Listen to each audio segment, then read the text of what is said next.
लोकसभा में राजद के संसदीय दल के अध्यक्ष अभय कुशवाहा जी, पूर्व मंत्री आलोक कुमार मेहता जी, माननीय विधायक राजवंशी महतो जी, माननीय विधायक फतेह बहादुर सिंह जी, माननीय विधायक राजेश कुशवाहा जी, संजय यादव एमपी,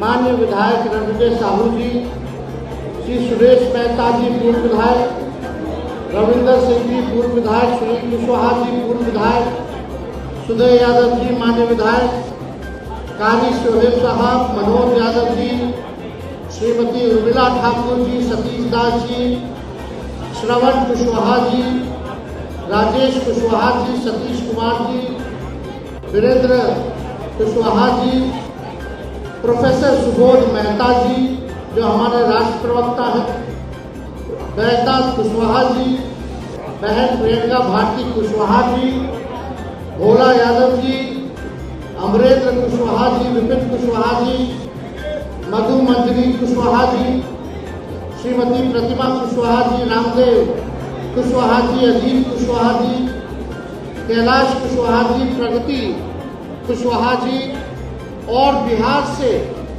दूर दराज के हर जिले से आए हुए सभी हमारे बुजुर्ग, अभिभावक, माताएं, बहनें, नौजवान, युवा साथी, पार्टी के सभी पदाधिकारी, कार्यकर्ता और आए हुए सभी मीडिया के दोस्तों का आज के कार्यक्रम में तहे दिल से आप लोगों का स्वागत करते हैं। आप सब लोगों का अभिनंदन करते हैं। और जैसा हमने पहले बताया कि जगह काफी छोटा पड़ गया, आप लोग इतनी भारी संख्या में यहाँ उपस्थित हैं, इसके लिए हम धन्यवाद तो देते ही हैं, लेकिन आपको विश्वास भी दिलाना चाहते हैं कि आपके समाज के लिए हम, हमारी पार्टी, राष्ट्र अध्यक्ष लालू जी हमेशा आप लोगों के साथ खड़े रहने का काम करेंगे। और कभी भी जो है कोई बात ऐसी ना आए जहां आप लोगों को जनप्रतिनिधित्व का मौका ना मिले। पिछले लोकसभा चुनाव में भी सबसे ज़्यादा टिकट जो है कुशवाहा समाज के लोगों को हम लोगों ने दिलवाने का काम किया। और आप सब लोग विश्वास कर सकते हैं कि आने वाले विधानसभा में भी आप लोगों को पूरा सम्मान सहित जनप्रतिनिधित्व का मौका राष्ट्रीय जनता दल देगी। जगदेव बाबू जी ने जो शहादत दी, जो कुर्बानी दी, उनका नारा बहुत होता था, चलता था। पहली पीढ़ी जो है गोली खाएगी, दूसरी पीढ़ी जो है जेल जाएगी और तीसरी पीढ़ी जो है राज करेगी। आज सभी समाजवादी नेता जितने रहे, जगदेव बाबू, कर्पूरी ठाकुर जी, लोहिया जी या लालू जी ने जो लड़ाई लड़ी, आज उसका नतीजा है कि आज हम लोग सीना ठोक करके जो है अपना अधिकार लेना जानते हैं। और सामाजिक न्याय की लड़ाई जब तक पिछड़ा लोग गोलबंद नहीं होंगे तब तक पूर्ण तरह से जीता नहीं जा सकता। आज जो लोग मौजूदा सत्ता में जो लोग बैठे हैं, भाजपा एनडीए की सरकार, लगातार संविधान को खत्म करने की बात करते हैं। चाहे उनके नेता हों, लगातार आरक्षण खत्म करने की बात की जा रही है, सारी चीजों को प्राइवेटाइज कर दिया जा रहा है, बड़े चालाकी से आरक्षण को, पिछड़ों के आरक्षण को खत्म किया जा रहा है। अभी आप लोगों ने देखा होगा केंद्र सरकार ने लेटरल बहाली करके, चाहे आईएएस हो या आईपीएस हो, बिना कोई परीक्षा के, बिना कोई आरक्षण के उन लोगों को बहाल करने जा रहे हैं। अगर हम लोग सजग नहीं होते, सबसे पहले मुद्दा राष्ट्रीय जनता दल हम लोगों ने उठाया था कि भाई बिना कोई परीक्षा के, बिना कोई यूपीएससी के, बिना कोई सिविल सर्विसेज एग्जाम के बिना कोई आरक्षण के कोई कैसे जो है IAS IPS बना सकता है। यानी बिना परीक्षा के RSS के लोग बिना आरक्षण के चाहते थे कि अपने लोगों को जो है बना दो, बैठा दो। हम लोगों ने आवाज उठाया और भारत सरकार को ये कदम जो है वापस लेना पड़ा। आप देखिएगा, आप लोगों के आशीर्वाद से आप लोग ने जो पिछले बार हम लोग जब शहादत दिवस मना रहे थे बापू सभागार में 2023 को, तो हमने एक बात कहा था कि आप एक कदम चलिएगा तो तेजस्वी 4 कदम चलने को तैयार है। और हम लोग नए सोच के हैं, नया बिहार बनाना है, जहां अंतिम पायदान के साथ जो है खड़ा जो व्यक्ति है उनको मुख्य धारा में लाने का काम करना है।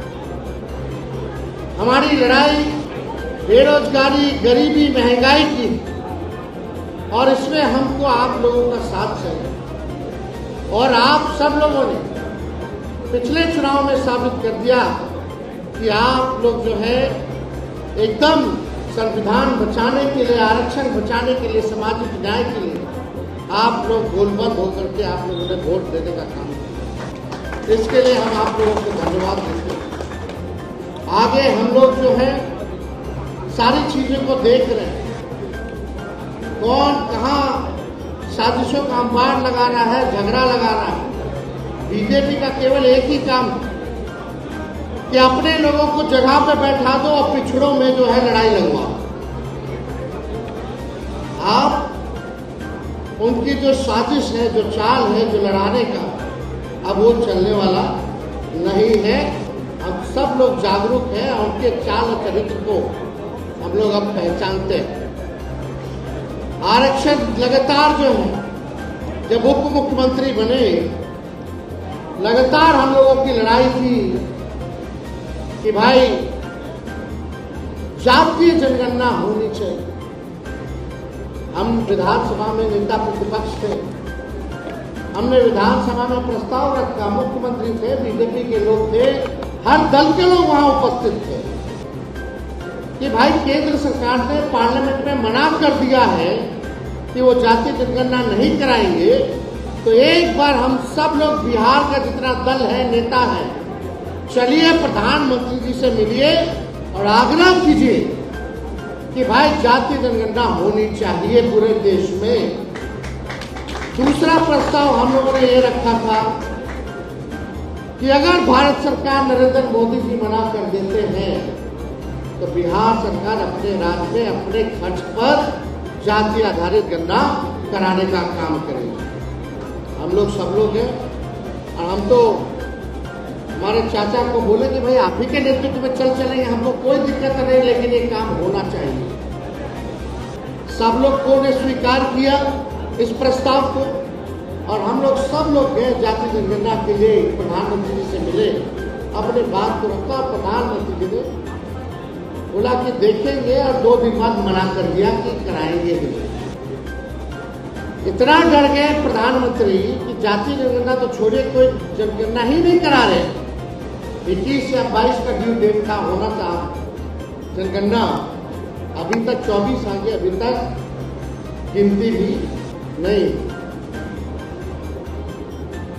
सरकार बदली और हम लोगों का सदन में, सड़क पर लड़ाई रहा। 17 महीने हम उप मुख्यमंत्री बने और उस 17 महीने में जो ऐतिहासिक काम हुआ, जो देश में कहीं भी जाति आधारित गणना नहीं हुई किसी राज्य में, उस बिहार में जो है हम लोगों ने जाति आधारित गणना कराने का काम किया। इसके लिए भी साजिश रचा है कि कैसे वो रुक जाए। भाजपा वाला लोग अपना लोग को PIL करवा देता था, कोर्ट में खड़ा करवा करके रुकवाता था। हम लोग सुप्रीम कोर्ट जाकर के बिहार सरकार उसमें जीत करके आए, तब हम लोगों को अनुमति मिली कि हम लोग जो है जाति आधारित गणना करें। और उसमें साफ आंकड़े आ गए, सबका आंकड़ा आ गया, कौन कितना पढ़ा लिखा समाज है, कौन कितना बेरोजगार समाज है, कौन सा समाज या कौन व्यक्ति भूमिहीन है, कचरा धोने वाला है, नाला साफ करने वाला है, इसकी क्या स्थिति है वो सामने आया। फिर हम लोग चाहते थे, योजना भी ला रहे थे कि भाई जो भी चाहे किसी जाति में अगर कोई बेरोजगार है, बड़े परिवार में नौकरी नहीं है, तो उसको जो है सालाना 2 लाख रुपया सरकार आर्थिक से मदद करने का काम करे। जो भूमिहीन है उसको 1 लाख रुपया देगी ताकि जमीन ले ले।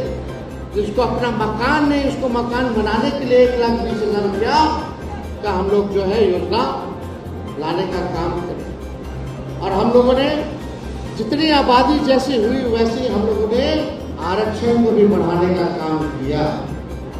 हम लोगों ने जो 50% के नीचे आरक्षण था उसको हम लोगों ने पिछड़े, अति पिछड़े दलित आदिवासी समाज के लिए 65% आरक्षण हम लोगों ने किया, जो देश में सबसे ज्यादा है।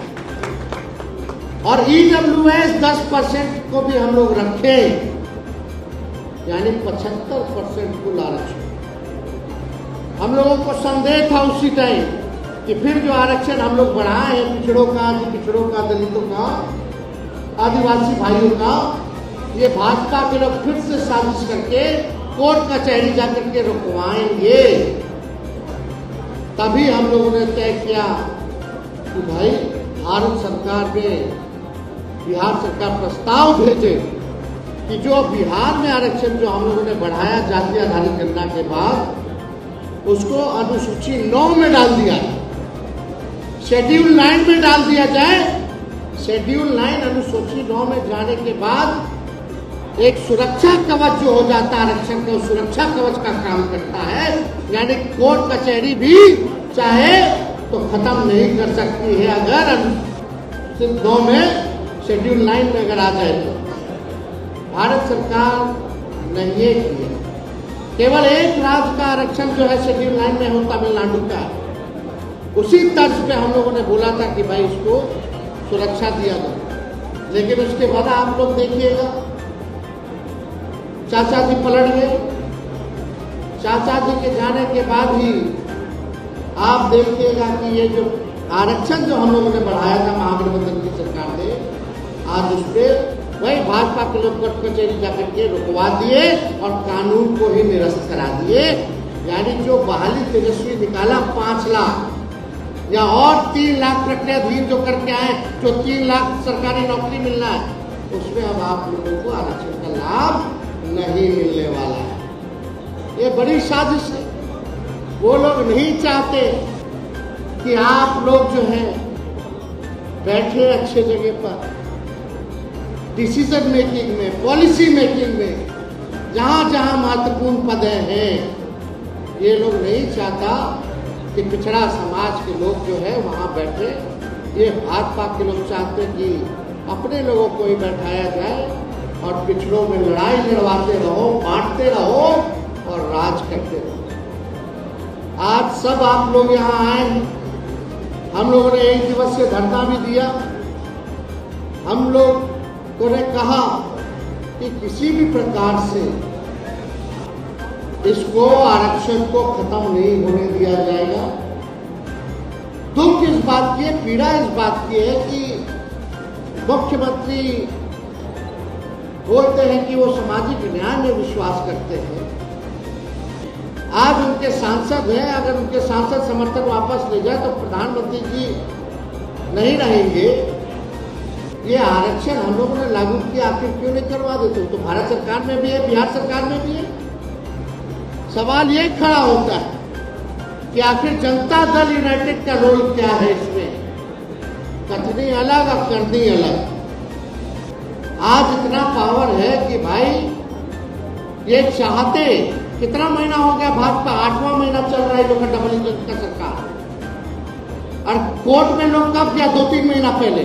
अगर इनके मन पाक था, साफ था, तो ये लोग पहले ही कोर्ट में जाने से पहले ही शेड्यूल 9 में आरक्षण को डलवा देते, ताकि जितना सरकारी नौकरी होगा, आरक्षण होगा या शिक्षा संस्थानों में एडमिशन होगा, उसमें पिछड़े अति पिछड़े दलितों का लाभ होता, आदिवासी भाइयों का लाभ। लेकिन नहीं किए ये लोग। और आज आप लोग यही कहने आए हैं कि इस लड़ाई को हम लोग छोड़ने वाले नहीं, चाहे जितना हम लोगों को गाली देना हो, बदनाम करना हो, आपकी लड़ाई को तेजस्वी या लालू जी और राष्ट्रीय जनता दल लड़ने का काम करेगा।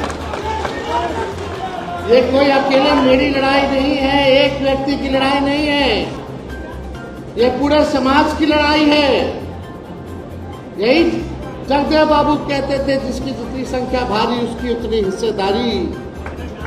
आज के दिन तो कम से कम अपना हिस्सेदारी लेने के लिए हम लोगों को खड़ा रहने की जरूरत है, लड़ाई लड़ने की जरूरत है। जो सोवत है वो खोवत है। समाज सोया रहेगा, सड़कें सुनी रहेंगी, तो आपका अधिकार वो लोग छीनते रहेंगे, बेईमानी करते रहेंगे। जो सदियों से मलाई खाते रहते थे वो आपको मलाई छीन करके तो खैबे करेंगे, मट्ठा भी नहीं देने देंगे आपको पीने के लिए। ये हकीकत है। आज आप सब लोगों को जागरूक होने की जरूरत है, खास तौर पे जो नए समाज, जो नए लोग, उनको जगाने की जरूरत है, क्योंकि लाभ उन्हीं को होने वाला। सरकारी नौकरी भी उसी का, पढ़ाई स्कूल कॉलेज में एडमिशन भी उसी का, हर चीज में उसी को फायदा होने वाला। तो अपने लोगों को जगाने का काम करना है। और अगर आप लोगों का साथ होगा तो चाहे प्रधानमंत्री हो, भारत सरकार हो, उन लोगों को घुटने पर टिकाने का काम करेंगे और अपना अधिकार लेने का काम। तो आप सब लोगों से ज्यादा समय ना लेते और हम राष्ट्रीय अध्यक्ष लालू जी को धन्यवाद देते हैं। अगर इनका मंडल कमीशन लागू करने में जब मुख्यमंत्री बने तो भारी योगदान रहा, जिससे सभी पिछड़े समाज, पिछड़ा समाज, दलित समाज, आदिवासी समाज को मुख्यधारा में आने का मौका मिला। सीना ठोक करके लालू जी ने आवाज दिया। लालू जी के राज में कोई भी थाना चला जाता था, कोई भी कहीं चला जाता था तो उसको ब्लॉक ऑफिस जाता था, सम्मान की नजर से बैठाया जाता था। आजकल अफसरशाही इतना हो गया है कि किसी को नहीं पूछता।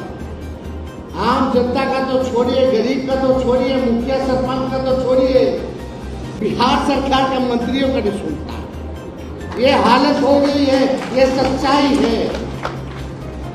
लोकतंत्र में मालिक आप लोग हैं, जनता मालिक होती है, और यहाँ जनता का राज होना चाहिए, ना कि अधिकारियों का राज होना चाहिए। आज सब लोग जो है देखिएगा, केवल अधिकारी लोग सरकार चला, 5-6 लोग जो है, 1-2 मंत्री अपने फायदा के लिए सब काम कर रहा है। लेकिन आप सब लोग देखे होंगे कि भाई कोई भी परिस्थिति आए, राष्ट्रीय जनता दल ने सामाजिक न्याय और धर्मनिरपेक्षता के अपने विचार पर कभी किसी से समझौता नहीं किया। समय समय पर सब दलों ने भाजपा आरएसएस से समझौता किया, लेकिन लालू जी ने, इस पार्टी ने आज तक अपने विचारधारा से समझौता नहीं किया। आज तक भाजपा के आगे घुटने नहीं टेके। लालू जी ललकारते रह गए भाजपा के लोगों को, आरएसएस के लोगों को। लेकिन वहीं दूसरा पल एक देखने को मिला, कुछ लोग प्रधानमंत्री का गोड़ भी छोड़ने को तैयार हुए, जो कहते थे थाली खींच लेते थे कि नहीं बनने देंगे। लेकिन हम लोगों ने तस्वीर भी देखी, क्या स्थिति हो गई है भाई। कहाँ हम लोगों का समाजवाद का नाम लेकर के इस तरह का काम करते हैं। तो ये बात तो हमको ठीक नहीं लगा, दुख भी हुआ। खैर जो भी थे, खैर आप लोगों से हम यही कहना चाहते हैं, ये लड़ाई हम लोग लड़ेंगे और इस लड़ाई को हम लोग आगे बढ़ाएंगे। और 10 तारीख से आप सब लोगों को संवाद करने के लिए हम बिहार के हर जिले जाएंगे, समस्तीपुर, दरभंगा, मधुबनी और मुजफ्फरपुर। उसके बाद नवरात्र के बाद पूरा फिर, क्योंकि नवरात्र रहेगा तो उसके बाद जो है दूसरा चरण, तीसरा चरण जा जाकर के हर एक पार्टी के वर्कर से, कार्यकर्ताओं से बात करेंगे। और हमारी कोशिश होगी कि आने वाले चुनाव में सभी समाज के लोगों को हम लोग मौका दें चुनाव लड़ने का, सभी समाज के लोगों को। देखिए, हम जो कहते हैं वो काम करके दिखाते हैं। हम कहे थे 10 लाख नौकरी देंगे, लेकिन उप मुख्यमंत्री ने 5 लाख नौकरी दिलवा। चाचा जी कहते रहेंगे कहाँ से लाएगा पैसा, अपने बाप के पास से लाएगा। हमारे रहते कैसे मिल गया पैसों के 3 लाख और प्रक्रिया धीम कराते। बापू सरकार बंगाल में हमने कहा था कि आप 1 कदम चलिएगा, हम 4 कदम आगे बढ़ेंगे। उस हिसाब से हमने लोकसभा में टिकट भी बांटने का काम किया और अभय कुशवाहा जी को लोकसभा का राष्ट्रीय जनता दल का नेता भी हम लोगों ने बनाने का काम। तो लालू जी ने तो सबको बनाया, इनके सरकार में जो मुख्यमंत्री रहे तो कई विधायक इन्होंने बनाए, कई लोगों को मंत्री बनाया, लेकिन कुछ लोग स्वार्थ के लिए बदनाम करते रहेंगे। अब हम सब लोगों को गोलबंद होने की जरूरत है। अब यादव भाई या कुशवाहा भाई में लड़ाई नहीं होगा, एक भाई बन करके अधिकार और पिछड़ा समाज को, अति पिछड़ा समाज को, दलित अल्पसंख्यक समाज को दिलाने का काम करेगा। तो आप लोगों का इस लड़ाई में साथ है कि नहीं, हाथ उठा करके बताने का काम कीजिए। और अंत में हम अपना बात को खत्म करेंगे, मेरे साथ नारा लगाइएगा, जगदेव बाबू अमर रहे, जगदेव बाबू अमर रहे। और इस मंच से हम लोग मांग भी करते हैं कि जगदेव, शहीद जगदेव बाबू जी को भारत रत्न दिलाया जाए, ये हम लोगों का मांग है।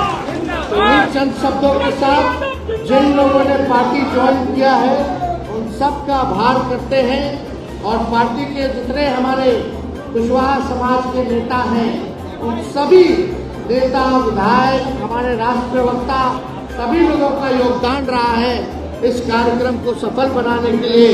और आप सब लोगों को प्रणाम करके अपनी बात को ये रखते हैं। जय हिंद, जय बिहार।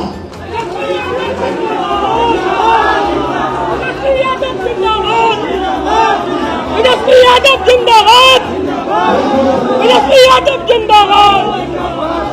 माननीय तेजस्वी प्रसाद यादव जी ने जगदेव बाबू के को भारत रत्न की उपाधि देने की मांग की है। हम सब लोगों को समझदार होना चाहिए। हम सब लोग क्या करें, हम लोग एक जमाना था जब लाठी गोली और डंडे से लड़ाई होती थी, लड़ाई करने के लिए इकट्ठा करते थे, लाठी गोली डंडा बुलेट